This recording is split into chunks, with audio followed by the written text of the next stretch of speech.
Now that you've set up your document ready for your packaging artwork, you're going to use layers to keep it organised. Now when you open a document, it'll always have within the layers panel, and if you can't see that, it's usually at the top left corner of your screen. If it's not at the top left corner of your screen, you can see it from the window menu and choose layers. But in the layers panel, there'll always be a layer called layer 1. Now this is the layer we're going to put our cutter guide on. So I'm going to double click on layer 1 to bring up the layer options panel, and then I'll be able to call this cutter guide. When I click OK, you'll see that change is taking place. So on this cutter guide layer, we're going to place our cutter guide artwork. And you know how to do this already anyway, but just to refresh, we're going to use the File menu Place command. And you're going to go and find out of your Assets folder, your Support Files folder that I got you to copy off the Group Transfer folder, the Cutter Guide AI document. That's an Adobe Illustrator document. Very common in industry for things like cutter guides, because vectors are very good for this kind of artwork. And an Illustrator is a program that's really known for being able to create vectors. But I'm just going to open this file, and I've created this template for you guys so that all you have to do is position your cursor right at the very top left corner of the page, not on the margins, but actually on the black lines at the top. And instead of clicking and dragging, you need to just position your cursor and click, because I've created it exactly the size you need it to be. Okay, so that's exactly where I want that to go. And that's it, and you can see our cutter guide. The light grey areas are the bits that are going to tuck inside the box, and the white squares are the bits that are going to be visible when you make the box up. So that's how you rename a layer and place a template file on that layer.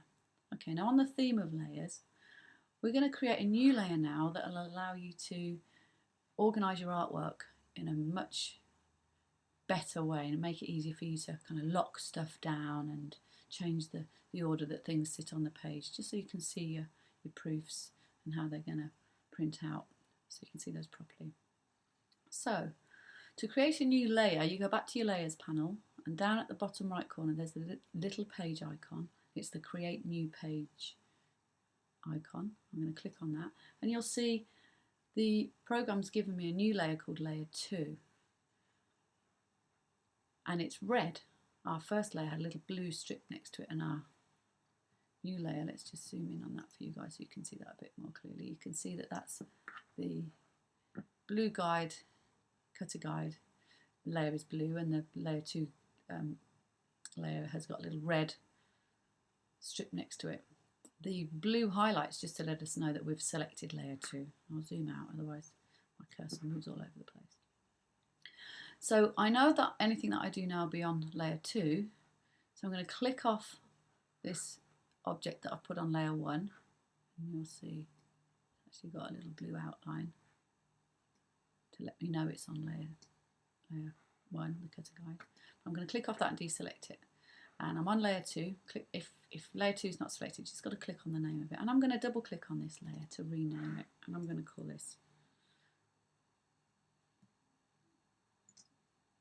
artwork, because this is the layer I'm going to put all my text and stuff like that.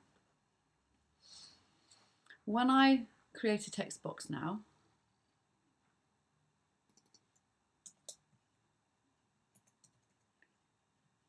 I'll change the text to a font that I like, Rockwell will do. When I create a text box, can you see how it's drawing a red border, a red frame?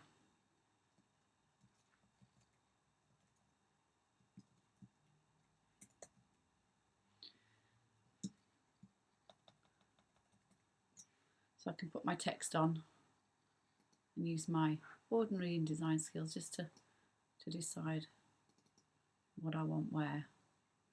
I might decide that I'm going to copy and paste that and spin it round. So I'm waiting for my cursor to change to a curly arrow, spin that round so that it goes on the top of the box, just there. This is actually the bottom of the box. So I think I might have that.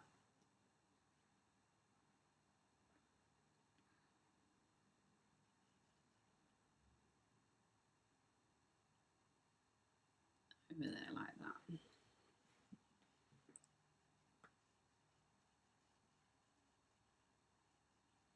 Now,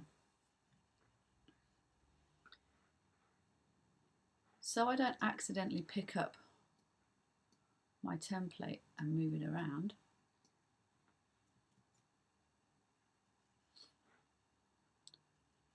I'm going to lock it, and you can lock a layer by clicking the little blank square next to the eye icon in the layers panel, and that means I can't accidentally move that around anymore.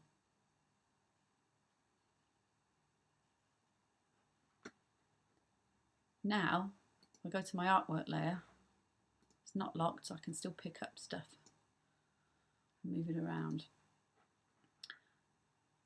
I might want to create some kind of colour to my box. So you just use rectangles and stuff. So if I wanted to create maybe a purple background or something like that, let's have maybe yellow.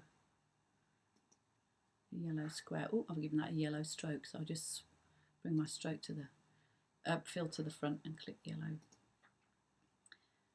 So I'll be able to, you know, position the design for the box.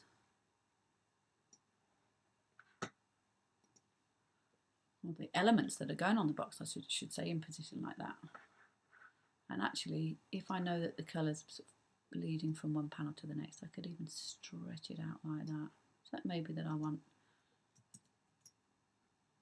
the design to have